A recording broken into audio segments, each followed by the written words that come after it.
Voltei, desculpem.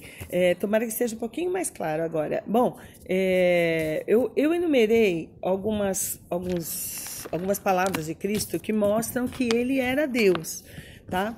Então, eu enumerei justamente com base um pouco nos sacramentos para a gente ver por que os sacramentos existem também, né? Então, vamos lá. A primeira coisa, eu sou o pão da vida. Oh, uau! O que ele está dizendo que ele é? A Eucaristia. Estamos falando de quê? A Eucaristia. Eu sou o pão da vida. Ele fala a primeira vez isso, que ele fala, os vossos pais morreram, os vossos pais comeram maná no deserto, tal, mas eu sou o verdadeiro pão. Vós me procurais pelo pão que perece e tal, mas eu sou o pão que dá a vida eterna. Cristo fala, eu sou o pão da vida. Quando eu preparei o círculo, e o evangelho de hoje é uma continuação dessa frase do Senhor, então eu dou uma outra aula depois só com base no evangelho, tá bom? Você viu que era para virar círculo, viraram 3 palestras. Eu sou louca. Então ele fala, eu sou o pão da vida. Então está se referindo ao quê? A Eucaristia. Eu quero provar que os sacramentos existem com base bíblica. Lógico, a Igreja Católica usa a tradição e a Bíblia, mas eu quero provar que existe, lógico, puxa da Bíblia, né, também, né? A outra coisa, sou maior que Salomão. Quando ele fala isso, quando ele fala aqui está quem é maior que Salomão, quer dizer, Salomão era o top do top dos reis lá, de sabedoria e tal, e Cristo fala que ele era maior do que Salomão, então ele era Deus. Depois, ele também fala que ele é maior que os profetas e o próprio Moisés. Ele fala, aqui está quem é maior que os profetas. E aí depois, a gente vê que na Bíblia, no Evangelho, a gente escuta de pé, porque é o próprio Cristo conversando conosco, nos contando da sua vida e do que ele quer para nós. Então, a gente escuta de pé. Salmo, as leituras são sentadas. Eita, meio-dia. As leituras são sentadas, mas a Bíblia a gente escuta de pé. Então, a Bíblia e o Evangelho a gente escuta de pé, porque é o próprio Cristo que nos fala. E se vocês olharem, a maioria das vezes o Senhor começa, em verdade eu vos digo, na verdade eu vos digo. Quer dizer, ele está falando, olha, antes era assim, agora eu faço assim. E quem pode fazer essa alteração do que foi dito pelo próprio Deus? Deus. Né? Quer dizer, ele está falando, Moisés disse isso, quando até falam para ele, né? Quando o Senhor fala sobre matrimônio, que é uma parte da instituição do sacramento do matrimônio, como deveria ser a estrutura, Moisés vos deu direito a não sei o que de divórcio, né? Mas eu, porém, vos digo, quem se separar da sua mulher e casar com outro, comete adultério, né? Olha a regra de como tinha que ser o matrimônio. Nosso Senhor está dando a regra de como tem que ser o matrimônio. Está instituindo em si o sacramento do matrimônio, né? Comete adultério.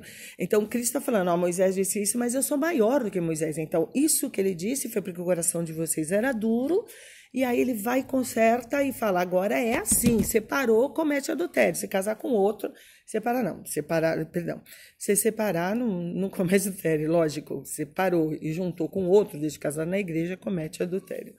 Nossa, gente, eu tô me vendo aqui no vídeo como eu engordei, misericórdia. Ai, meu Deus, quarentena amaldiçoada. Meu Deus. Bom, continuando, zoeira à parte. Depois, Jesus diz assim, que o sábado foi feito para o homem. Quando eles comem espigas lá de milho, os apóstolos, né? E quando Cristo cura no sábado, né? E aí, ele curou de sábado, escândalo. Aí o Senhor fala, o sábado foi feito para o homem, não o homem para o sábado. Então, ele já estava mudando o dia de adoração, né? Que agora, qual é o dia que é de adoração a Deus, que a gente presta adoração pública, que já não é mais pública, né, Deus? Porque nós estamos encarcerados. É o domingo, que é o primeiro dia da semana, né? Foi quando ele ressuscitou, no primeiro dia da semana. E aqui Cristo já mudava, né? O homem não foi feito para o sábado, mas o sábado foi feito para o homem. Então ele poderia fazer isso porque era Deus. Ele estava alterando a lei porque ele era Deus. Depois, no 5º item, curou um paralítico dizendo, os teus pecados te são perdoados. Né? Aí o paralítico estava lá e o Senhor fala, levanta-te, os teus pecados te são perdoados. E aí os fariseus falam, mas só Deus pode perdoar pecado, você não pode e tal. E aí Jesus fala, levanta-te e anda. Quer dizer, eu sou Deus. Eu posso perdoar pecados, eu posso fazer levantar e andar, eu sou Deus. E aí a gente vê instituído o sacramento da ordem, né? Depois, sacramento da ordem não, perdão. A gente vê referência ao sacramento da confissão, né? O sacramento da penitência. Depois, Cristo funda a sua própria igreja. E qual é ela? Católica, apostólica, romana. Por quê? Porque só ela tem a cabeça visível, que é Pedro. Pedro, tu és pedra. E sobre esta pedra edificarei a minha igreja.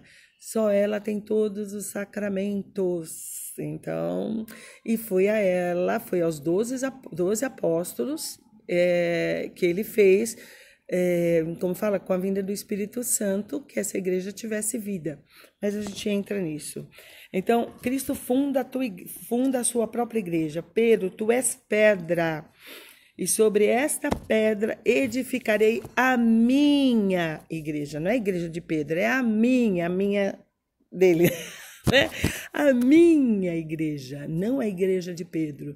Isso é muito objetivo. Quer dizer, se a gente, com todo respeito aos nossos irmãos evangélicos e tal, né, aos nossos irmãos espíritas, judeus, desculpem, mas vocês vão ver que tem um fundador a sua igreja, né? Quer dizer, nem tudo é igreja. Mas tem um fundador, tem uma base. A nossa... Se a gente vasculhar, quer dizer, não precisa nem vasculhar muito, é Cristo. E sobre esta pedra, que é Pedro, eu fundarei a minha igreja. Cristo não estava falando de uma pedra que estava lá, porque senão lá deveria ter um templo, e não tem. Ele estava falando da rocha que era Pedro, né? Porque Pedro era o líder, né? Então, Pedro, tu és pedra, e sobre ti edificarei a minha igreja. Tu levarás a minha igreja, tu confirmarás os meus irmãos. Não era isso que Cristo falou? Pedro, confirma os teus irmãos. Pedro, tu és pedra, e sobre ti edificarei a minha igreja, né? Cristo fala da igreja, ele tem uma igreja. Então quem não está na igreja católica não será salvo. A pessoa nasceu protestante, tem reta intenção, né? Isso, né? Mas que ele tem uma igreja, ele tem uma igreja. E mais ainda, né? Depois dos apóstolos todos com medo, Cristo começa a aparecer e tal. E ele fala, é preciso que eu vá para que venha o Espírito Santo. Aí os apóstolos estavam reunidos, depois que Cristo foi, perderam Cristo pela segunda vez, né? Lógico, a segunda vez foi de uma forma gloriosa, mas perderam de qualquer jeito, né? E aí, quando Cristo vai embora, vem o quê? Ele fala, eu preciso que eu vá para que venha o Consolador, né? Que é o Espírito Santo. Vem o Espírito Santo. E os apóstolos estavam todos reunidos quando o Espírito Santo vem. E a partir daí eles começam a fazer apostolado, a falar de Cristo. Eles têm coragem. Quer dizer, então, antes Cristo disse que iria fundar sua igreja. E a fundação da sua igreja é a partir da vinda do Espírito Santo. Ai, é tão lindo, não é? Bom, se não entenderem alguma coisa, por favor, manda um zap. Toda vez eu falo isso, ninguém manda zap, mas eu sei que tem gente com dúvida. Então, o que torna a igreja viva é a presença do Espírito Santo. E isso a gente vê aonde? No Crisma. No Crisma a gente recebe diretamente a força do Espírito Santo para sermos o quê?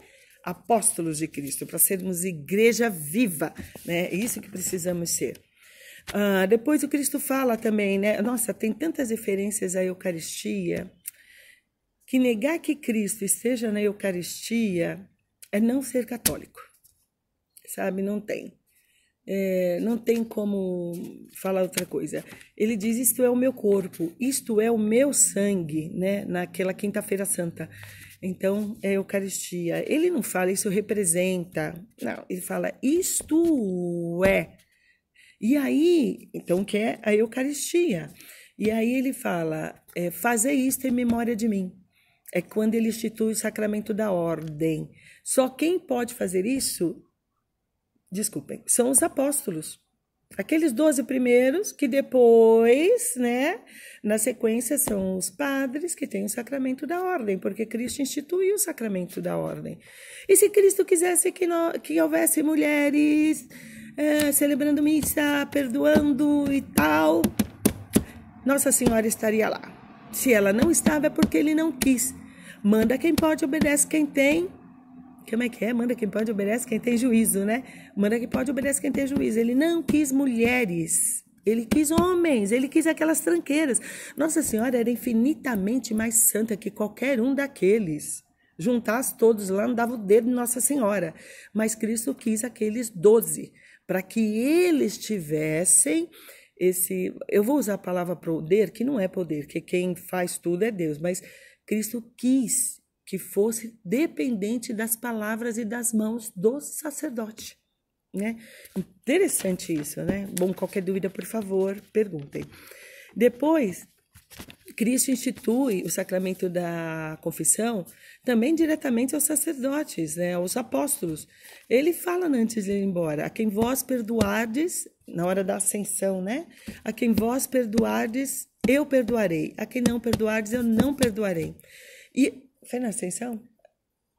Agora eu já não lembro. Na ascensão foi ir por mundo inteiro e pregar o evangelho. Depois eu verifico. Depois o Senhor, ele se autobatizou, vamos falar assim, né? São João fazia um batismo de conversão. Era o batismo de São João, quer dizer, chamando as pessoas a mudarem de vida. Esse era o batismo de São João. E Cristo fazia o batismo efetivo. Qual que é? De nos tornar filhos de Deus. Tanto que é instituído o sacramento do batismo nesse momento em que Cristo aparece para João para ser batizado, é quando ele vai começar a vida pública dele. Ele aparece para João para ser batizado. E aí, João fala, mas quem sou eu? Não sou de nem desatar as suas sandálias. E Cristo fala, olha, por hora é preciso que seja assim. Né? Por quê? Por causa do sacramento do batismo. Por causa do sacramento do batismo. Agora, é interessante que quando Cristo é batizado, muito entre aspas, né? Porque é no sacramento de conversão, um batismo de conversão, né? O batismo de João não era um batismo sacramental, era um batismo de chamado à conversão. O batismo sacramental foi instituído por Cristo, que é o que nós temos hoje. Então, quando ele fala... isso para São João o batiza, né, jogando a água sobre ele, né, que é a purificação, a limpeza. Nesse momento, vamos dizer, está sendo criado, eu não queria usar essa palavra, eu não consigo achar uma outra palavra, mas nesse momento, a partir desse momento, está sendo validado o sacramento do batismo. Por quê? Porque na hora que coloca a água em Jesus, nessa mesma hora, ouve-se uma voz do céu, esse é o meu filho muito amado, em que pus toda a minha complacência. E aparece o Espírito Santo em forma de pomba. Então, isso mostra que no batismo, a nossa alma deixa de ter o pecado original, porque o pecado original nos deixa com a alma em trevas, né? Não tem Deus, e habita a Santíssima Trindade, o Pai, Filho e Espírito Santo. Ai, não é demais a nossa doutrina? Então, acho que deu para entender, né? Depois, 11º item, só algumas coisinhas que eu peguei. Seu primeiro milagre no casamento, né? Foi num casamento a pedido de quem? De Nossa Senhora. Cristo quis mostrar que Nossa Senhora pode intervir diante dele, né? Que ela é uma intercessora diante de Cristo. É a nossa mãe querida, se a gente pede as coisas para ela, ela pede para seu filho. E mesmo que ele diga para ela, como disse no casamento, mulher, pega leve, não chegou a minha hora ainda. Ele vai lá e faz o que ela quer, porque ela nem ficou blá, blá, blá com o filho. Ah, mãe, tenho certeza que você ou tem que usar de autoridade, ou de chinelo, ou de cinta, algumas vezes, para conseguir isso. Nossa Senhora simplesmente falou, com a autoridade moral que ela tinha, e aí Jesus foi lá e fez 33 anos. Pois é, ai gente, desculpa, o rabinho entre as pernas foi lá e obedeceu a mãe. É um modo carinhoso de falar, né? Que o Senhor obedece mesmo, é a mãezinha dele, né? E foi aonde seu primeiro milagre? Num casamento. Olha que coisa mais bonita. 12º item que eu anotei. E sua visita... então, olha, vocês casais, peçam ajuda de Nossa Senhora. Eu volto que está acabando o limite da gravação.